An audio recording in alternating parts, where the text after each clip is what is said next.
26th February 2019, 3 a.m. The city of Balakot, located in the southeastern part of Pakistan's Khyber Pakhtunkhwa province, was peacefully in the midst of a restful slumber at this hour. Suddenly, the entire area was shaken with the sound of a powerful series of explosions. Following this, intense tremors were felt on the ground, and startled locals quickly awoke from their sleep, rushing out of their homes in panic. Confused and unsure of the situation, they looked up to see a large number of fighter jets swiftly speeding across the sky above them. This sight sparked the suspicion among the residents of Balakot that something catastrophic was happening in their city. Within minutes, a line of military ambulances and various military vehicles raced toward the Jab hilltop, located near Balakot, further amplifying their anxiety. Yet, even as this was happening, the common people of Balakot did not yet understand what was actually occurring. However, just a few hours later, when international media reported the event, they learned the truth. This was India's retaliatory strike against the devastating attack carried out by Jaish militants in Pulwama, Kashmir, which had caused immense grief to the country. Named Operation Bandar, this military action is described as one of the most complex attacks in the history of the Indian Air Force. The new video that is being shared sheds light on this operation and allows us to understand more about the untold stories behind it. 14th February 2019, a convoy of Central Reserve Police Force, CRPF,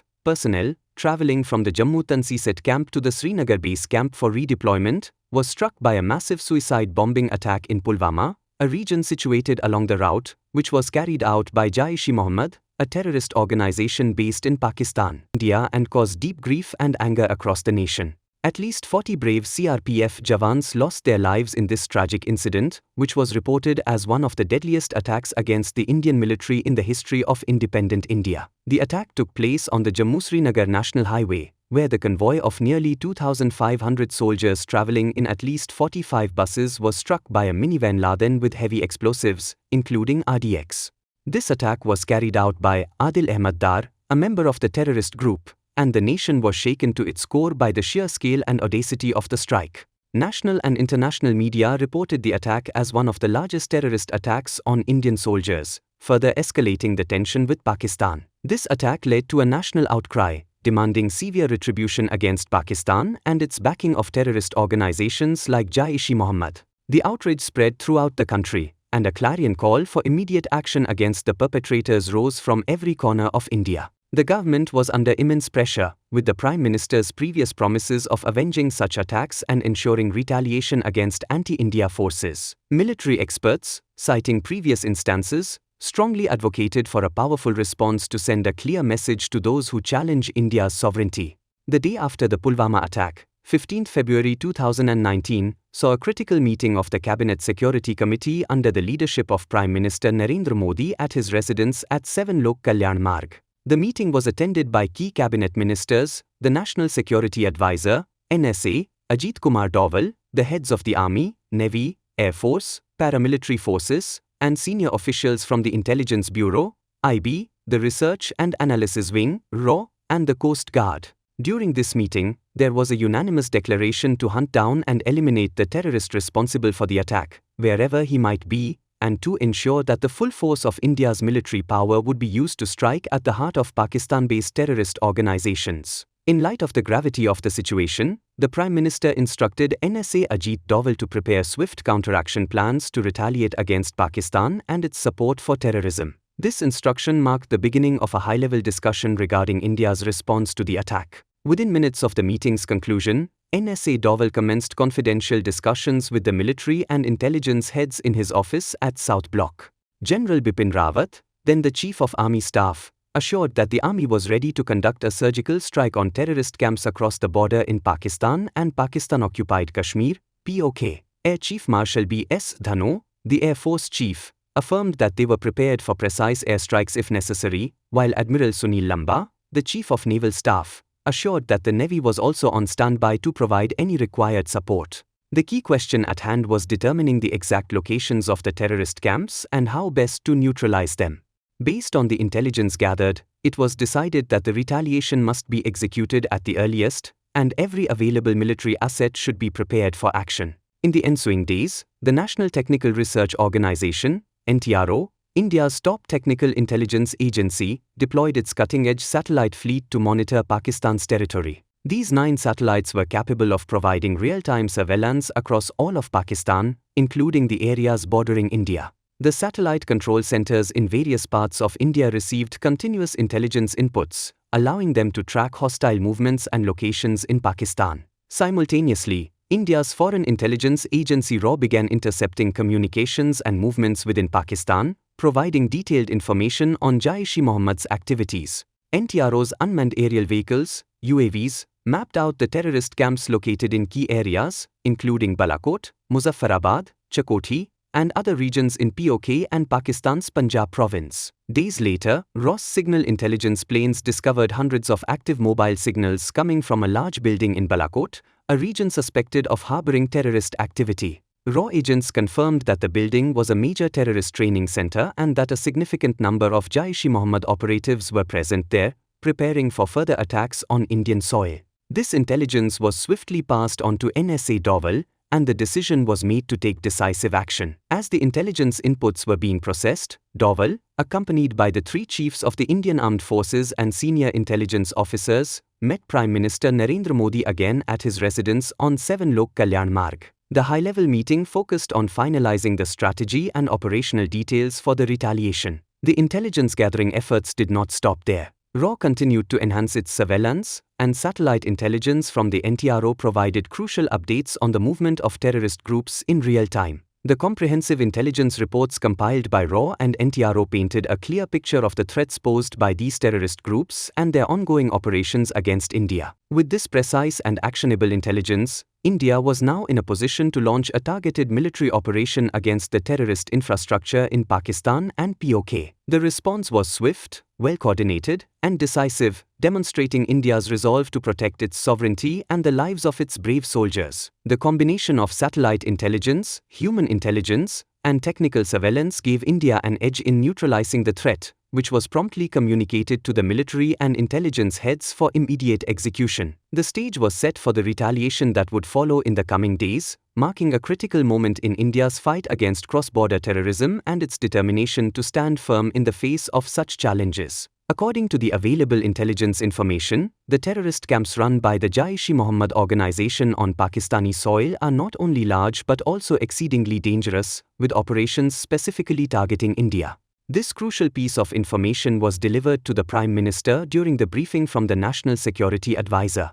Doval's argument was clear: the only way to effectively neutralize these camps was through a decisive, powerful strike. He further emphasized that, to execute such an operation efficiently, the Indian Air Force would be the best choice, given its superior capability over other military branches. He shared this personal viewpoint with Modi, stressing that unlike smaller terrorist camps, this particular facility, located about 50 kilometers from the Indian border and housing at least 300 militants, posed a critical threat that demanded immediate action. Doval insisted that Balakot, the center of the Jaish-e-Mohammed operations, should be attacked. He made it clear that the government in New Delhi must take action to eliminate this threat decisively. His strategic advice to Modi was that destroying this facility through an airstrike would significantly enhance the nation's security. The Prime Minister, who holds Doval in high regard as one of India's most exceptional intelligence officers, did not hesitate to approve the plan. Within minutes, after consulting with the heads of the Army and Navy, Modi authorized the Indian Air Force to carry out the mission to strike Jaish-e-Mohammed's training camp in Balakot. With the Prime Minister's approval, Doval, taking the lead, formed a special task force, which included key figures such as Air Chief Marshal B.S. Dhano, Navy Chief Anil Deshmukh, NTRO Chief Satish Jha, and IB Chief Rajiv Jain. The task force was tasked with determining the exact timing and execution of the strike based on the precision of intelligence provided by various agencies. As part of the operation's preparation, Air Chief Marshal B.S. Dhano convened a meeting at the Indian Air Force headquarters in New Delhi, where senior Air Force officials assessed the best fighter aircraft for the mission. The primary objective was to choose the most capable aircraft that could hit distant enemy targets with pinpoint accuracy. After a thorough analysis, the task force recommended the use of the Mirage 2000 fighter jets, which were known for their exceptional precision. Furthermore, a strategic plan was developed to ensure that air cover would be provided to the mission's aircraft. The Sukhoi heavy fighters were tasked with this responsibility, while the mission would also rely on advanced reconnaissance aircraft such as the Falcon AWACS, Airborne Warning and Control System, and the Netra AWACS, which would help in tracking enemy movement and provide early warning. To ensure continuous operation without fuel shortages, it was decided that Il-78 aerial refueling tankers would be deployed to support the fleet.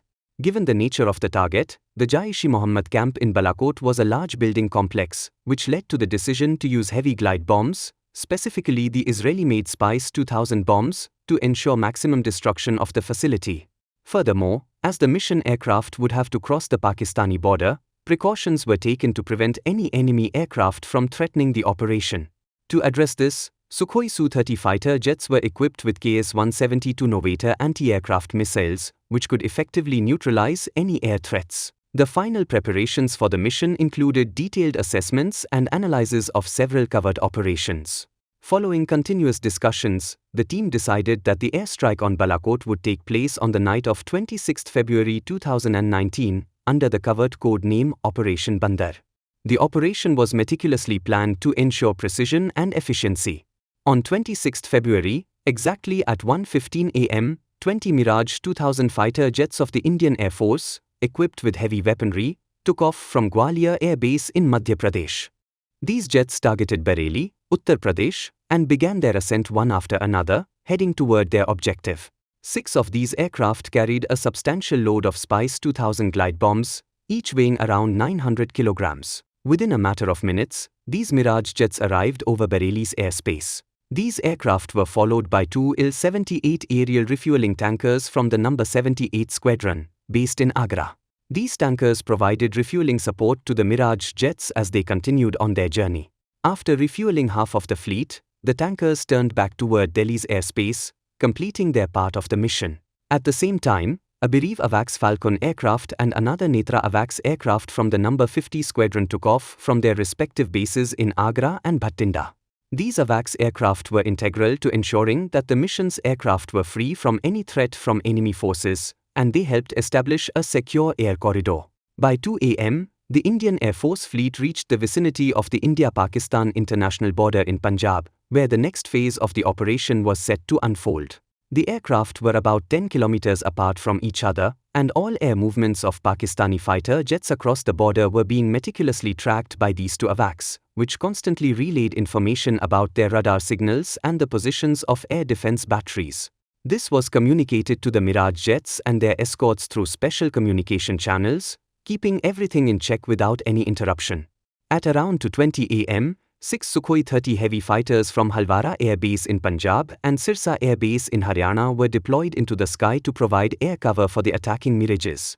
These powerful Sukhois suddenly changed their direction, heading south towards Rajasthan, before crossing the India-Pakistan international border. This maneuver created considerable confusion in the Pakistani radar stations monitoring the Indian air movements, as they feared the Indian Air Force was preparing to attack the Jaish-e-Mohammed headquarters, either in Salar, Sindh, or in Jabalpur to the north.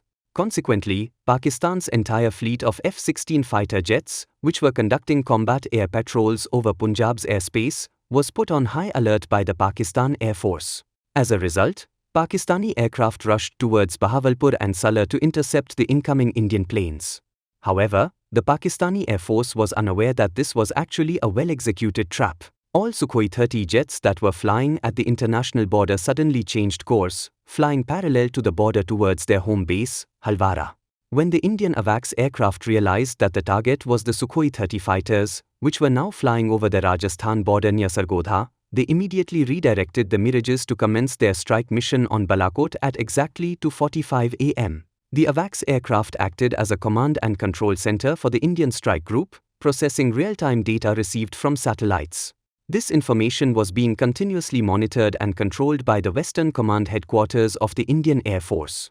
The information was also being communicated in real time to the Prime Minister in New Delhi, the National Security Advisor, and the 3 military heads. However, at that moment, an alert was received from the Indian Netra AWACS, which had detected the presence of a Pakistani Sabre airborne early warning aircraft near Manshera, south of Balakot. The Sukhois, which were on their way to strike Balakot, were instructed by the Netra AWACS to change their course and return towards Halwara to avoid the threat. The Indian strike formation, which was waiting for the command to commence the operation, was prepared for any threat that might arise from the Pakistani AWACS aircraft. Air Vice Marshal Hari Kumar, the mission commander, had ordered that if the Pakistani AWACS aircraft posed any threat to the Indian planes, it should be immediately destroyed over the Pakistani airspace using Novator anti-aircraft missiles attached to the Sukhois. As the Pakistani AWACS aircraft moved further south, the Sukhois continued their journey within Indian airspace. This allowed the Falcon AWACS to once again give the green light for the Mirages to commence their strike. The two Mirage strike groups, each consisting of 8 aircraft, approached the Pakistan border undetected by Pakistani radars. The formations, flying at an altitude of about 30,000 feet, crossed the border and proceeded swiftly towards Balakot. With 16 of the total 20 aircraft assigned to the strike mission, while the remaining 4 stayed behind to monitor the situation. At exactly 3 a.m., the strike groups carried out a release approach to drop 6 Israeli-made Spice 2000 glide bombs on the 3 large buildings located at the Jaish-e-Mohammed training center in Jab Hilltop. Within 5 minutes, the entire attack was completed, and the Mirage formations made their return to Indian territory before the Pakistani planes could even react. The Prime Minister, Narendra Modi, had declared that the sacrifices of the brave soldiers in Pulwama would never be forgotten, and that the perpetrators would be held accountable. Through the Operation Bandar strike on Balakot, the Indian Air Force fulfilled this vow, sending a clear message to Pakistan. The airstrike carried out by the Indian Air Force in Balakot, known as Operation Bandar, delivered a crushing blow to Pakistan's political and military leadership. It reaffirmed to the world that India could strike anywhere, at any time, and in any manner. Despite Pakistan's extensive defense mechanisms, the retaliation they received was beyond their capacity to withstand. To cope with the humiliation from this attack, Pakistan launched an airstrike on Indian soil using F-16 jets on 27 February 2019. However, due to the strong Indian defense, their mission was thwarted, and 2 of their F-16 jets were shot down. In the midst of this, a Pakistani MiG-21, which had mistakenly crossed the border, was destroyed, and its pilot, Wing Commander Abhinandan Vartman, was captured. While this caused a setback, Prime Minister Modi's stern warning to Islamabad ultimately forced Pakistan to release Abhinandan unconditionally, marking a significant diplomatic victory for India on the world stage. Pakistan's attempts to discredit the Balakot attack as a failure were continuously rebutted by India's firm arguments. Additionally, India dismantled Pakistan's long-standing nuclear blackmail strategy through the decisive airstrike at Balakot, rewriting the power balance in South Asia at that time. In short, this massive blow to the terrorists of Jaish-e-Mohammed and their supporters in Pakistan, delivered by India, was a significant shift from the policies that New Delhi had followed until then. The world witnessed a drastic change in India's approach. The political, military, and intelligence leadership of India, after this action, made it clear that any attempt against the country would be met with a swift military response, sending a strong message to the enemy. This act turned India into a more aggressive and resilient nation on the global stage. It also prompted a reassessment of their strength by their adversaries, making them realize how irrelevant their past comparisons were. The military's actions in helping India come out on top in this situation were highly commendable. Jai Hind.